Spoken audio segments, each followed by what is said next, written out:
Hello friends, आज लगभग एक महीना गिरने के बाद निफ्टी में वापस बहुत अच्छा बाउंस बैक आया। तो क्या ये बाउंस बैक निफ्टी के बॉटम आउट होने का सबूत है? मतलब निफ्टी यहाँ से बॉटम आउट हो चुकी है, या फिर ये बाउंस बैक जो है वो हमको ट्रैप करने का वापस एक बाउंस बैक है? तो फ्रेंड्स, आज हम लोग डिस्कस करते हैं कि जो बाउंस बैक आया है निफ्टी के अंदर, ये बाउंस बैक क्या सस्टेन करने लायक हमको लग रहा है, या फिर लग रहा है कि ये कोई ट्रैप है लोगों को फंसाने के लिए वापस।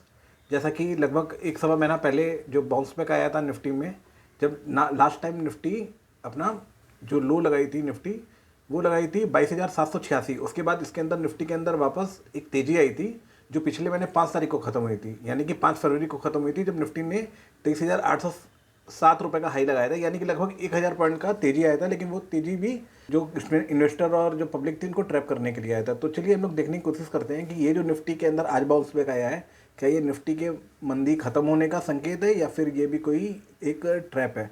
तो फ्रेंड्स, हम लोग बेसिकली इसको 4 तरीके से हम लोग डिस्कस करने की कोशिश करेंगे।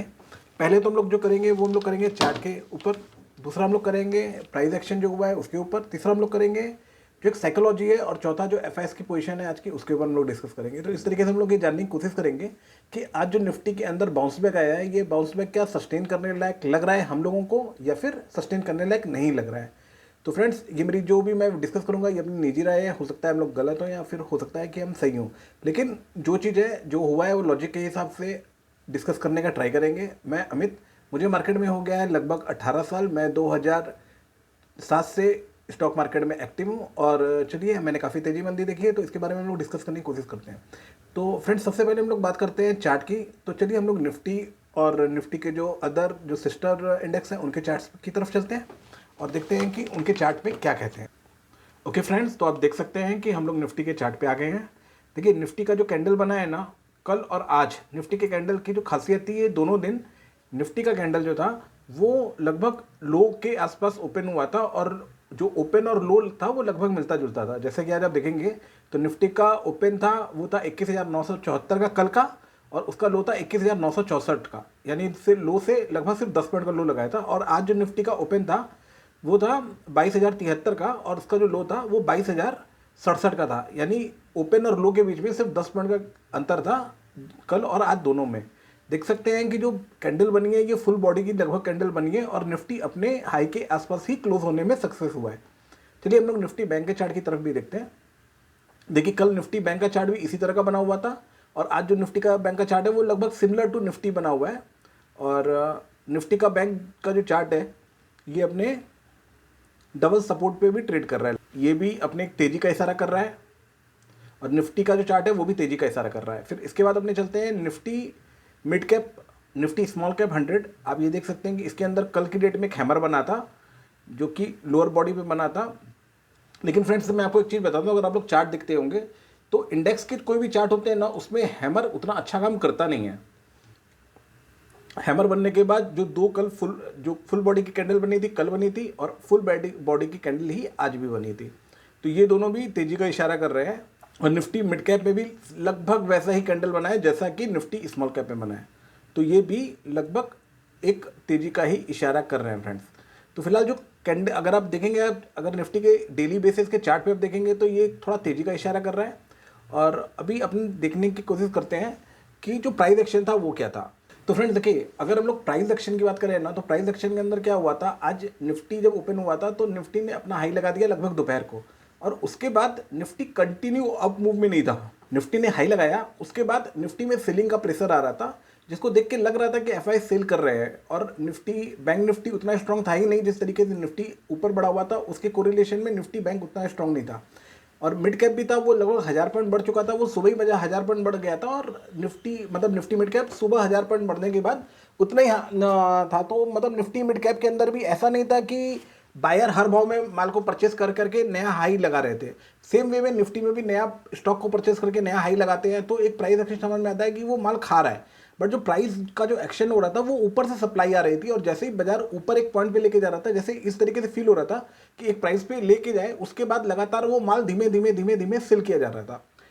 सेम चीज निफ्टी मिड कैप में। निफ्टी स्मॉल कैप थोड़ा सा ज़्यादा स्ट्रॉन्ग था अगर बाकी इंडेक्स का चार्ट देखेंगे तो, लेकिन निफ्टी स्मॉल कैप जो था वो उस तरीके से पिटा भी हुआ था। तो निफ्टी स्मॉल कैप में क्या होता है, एफआईएस की पोजीशन उतनी ज़्यादा नहीं होती स्मॉल कैप स्टॉक्स में, इसकी वजह से स्मॉल कैप को मैनेज करना थोड़ा सा इजी रहता है कंपेरेटिवली। और बाकी जो निफ्टी मिड कैप था वो भी ऊपर जाके 1000 पॉइंट ऊपर चला गया, उसके बाद कंटिन्यू उसी लेवल पे बना था और उस लेवल पे सप्लाई कंटिन्यू आ रही थी अगर आप प्राइस एक्शन को देखें तो। फ्रेंड्स प्राइस एक्शन भी बहुत इंपॉर्टेंट है। जिस तरीके से चार्ट होता है तो चार्ट का एक पैटर्न होता है। जैसे चार्ट हम लोग देखते हैं तो चार्ट जो बनता है वो किस चीज़ लिए बनता है? चार्ट बनता है बेसिकली जब कोई भी प्राइस, किसी प्राइस पे कोई ट्रेड होता है तो उसको देखकर उसको उस ट्रेड, वो एक ट्रेड जो होता है वो चार्ट क्रिएट करता है। और जो चार्ट होता है उसको क्या कहते हैं हम लोग, कोई भी बड़े ट्रेडर्स होते हैं उसको उसके फुटप्रिंट को हम लोग चार्ट बोलते हैं। तो आज जो चार्ट बना, अगर आप चार्ट को अगर अकेले देखेंगे तो क्या होता है, चार्ट आपको लगेगा कि बहुत स्ट्रॉन्ग कैंडल है, लेकिन अगर आप चार्ट को पूरे दिन के प्राइस एक्शन से आप कंपेयर करके देखेंगे तो देखेंगे कि वो जो हाई बना हुआ था वो दिन में कहीं दोपहर को बन गया था और उसके बाद लगातार वहां से नीचे की तरफ सेलिंग आना चालू हो रही थी। तो निफ्टी हो बैंक निफ्टी तो उतना स्ट्रॉन्ग था भी नहीं, निफ्टी, बैंक निफ्टी या फिर निफ्टी मिड कैप, ये तीनों को ही देख करके ये लग रहा था कि इसके अंदर ऊपर के प्राइस से काफ़ी सप्लाई आ रही थी। हालांकि जो कैंडल है वो कैंडल इस तरीके का बना है कि कम से कम 1 या 2 दिन वापस हरा कैंडल बनने का, यानी कि पॉजिटिव कैंडल बनने के चांसेस लग रहे हैं।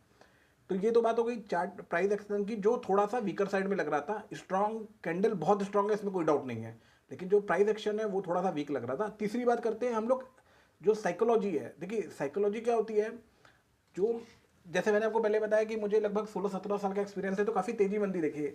तो फ्रेंड्स जब भी मार्केट में कोई बड़ा करेक्शन आता है और करेक्शन के बाद जब मार्केट रिवर्स करता है तो उस टाइम पे क्या होता है, एक खासियत होती है, एक खास पैटर्न होता है जो मैंने ऑब्जर्व किया है आज तक। ये मैंने अपने एक्सपीरियंस के हिसाब से मैं आपको बता रहा हूँ, ये कहीं पे चार्ट पे नहीं है। और वो पैटर्न ये बनता है कि निफ्टी जब ऊपर जाता है या फिर कोई भी इंडेक्स जब ऊपर जाता है ना, अपने बॉटम को काटने के बाद, नया जब बॉटम जब पूरा क्रिएट कर लेता है और उसके बाद जब मार्केट रिवर्स करता है ना, तो वो उस टाइम पे ना लोगों को बाय करने की अपॉर्चुनिटी नहीं देता। वो जो जो स्पीड होती है ऊपर जाने की वो इतनी ज़्यादा होती है कि उस स्पीड को मतलब कैच करना बहुत मुश्किल होता है और नीचे के भाव में लोगों के हर पोजीशन कटती है। इस बार जो मैं देख रहा हूँ कि इस बार लोगों की पोजीशन अभी तक कटी नहीं है उस तरीके से। जितने लोगों को मैं जानता हूँ, जितने लोगों से मैं काम कर रहा हूँ, लोग एवरेज करने की बात कर रहे हैं, लोगों को मार्केट के अंदर कॉन्फिडेंस है, लेकिन पोजीशन उस तरीके से कटी नहीं है। देखिए आप भी अगर काम कर रहे होंगे, आप अपने दोस्तों से बात करते होंगे, तो आप लोग देख रहे होंगे कि आप सब लोग ये बोल रहे हैं कि परचेस करने का चांस है। लेकिन जब मार्केट नीचे जाता है तो उस टाइम पे जो खासियत होती है बाजार की वो ये होती है कि एक ऐसा टाइम आता है कि लोग मतलब निगेटिव, लोगों के माइंड का सेट जो होता है वो निगेटिव होने लग जाता है। लोग बोलते हैं कि अरे यार अभी रिवर्स नहीं होगा, बहुत टाइम लगेगा, ये है वो है। तो एवरेज करने के लोग हिम्मत नहीं करते। तो वो पॉइंट मुझे नहीं लगता कि निफ्टी में आया है, जितना लोगों को मैं देख रहा हूँ साइकोलॉजी। और दूसरी चीज़ है, जब निफ्टी नीचे से ऊपर की तरफ जाती है तो वो इतना तेजी के साथ जाती है कि उस टाइम पे लोगों को वापस बाय करने की अपॉर्चुनिटी मिलती नहीं है और नीचे के भाव में काफ़ी लोगों के माल कटे रहते हैं, जो इस बार मुझे लग रहा है कि अभी तक नहीं कटे हैं।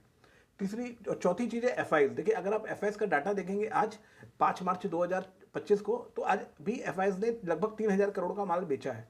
तो एफ की एंड से भी कोई ऐसा पॉजिटिव चीज़ नहीं दिख रहा है जिससे हम लोगों को ये लगे कि एफ की सेलिंग खत्म हो रही है।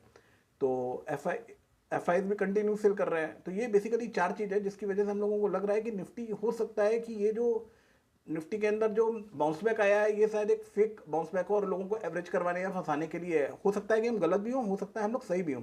इसी तरह का बाउंस बैक आया था 1 महीना पहले, जब निफ्टी ने नया लो, जब निफ्टी ने 30,000 का लेवल तोड़ा था। तो निफ्टी ने जब 30,000 का लेवल तोड़ा था तो 1000 पॉइंट का निफ्टी के अंदर बाउंस बैक आया था। उसके बाद निफ्टी वहाँ से नीचे गई थी और सेम वे में इस बार निफ्टी ने जैसे ही 22,000 का लेवल तोड़ा उसके बाद निफ्टी वापस ऊपर गई। और हो सकता है कि 500, 700, 800 पॉइंट की रैली हो सकता है कि निफ्टी यहाँ से बाउंस बैक भी कर जाए और ये मंदी जो है वो खत्म हो जाए। अगर ऐसा हो जाएगा तो बहुत अच्छी बात रहेगी। लेकिन इसके अंदर क्या शक पैदा करता है, देखिए जब निफ्टी पॉइंट तोड़ता है, एक लेवल तोड़ता है ना, तो नए शॉर्ट क्रिएट होते हैं। जिस तरीके से निफ्टी ने 22,000 का लेवल तोड़ा ना, तो सब 21,000 जो मंदी करने वाले ट्रेडर है वो 21,000 और 20,000 के लालच में उन लोगों ने शॉर्ट क्रिएट किया। हो सकता है कि शॉर्ट काटने के लिए भी निफ्टी ऊपर आया हो, बट यू नेवर नो कि क्या होने वाला है। और कल जिस तरीके से यूएस में मार्केट के अंदर एक जो न्यूज़ आई और न्यूज़ को डिस्काउंट करने के बाद पूरे वर्ल्ड के जो मार्केट थे उन्होंने बाउंस बैक कर लिया। तो ये क्या होता है, ये एक मंदी को काटने का भी एक सिस्टम होता है।